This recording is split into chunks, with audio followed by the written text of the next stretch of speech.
El Gobierno central ha pedido al Ayuntamiento de Valencia que retire de los presupuestos municipales la partida dedicada a la restauración de la pescadería del Mercado Central y la derive al ejercicio 2011.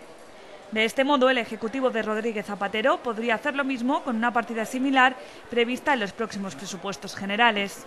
Los pescaderos del Mercado Central y todos aquellos que tienen un puesto de venta en el Mercado Central, es que el Gobierno, una vez más, desprecia el tema.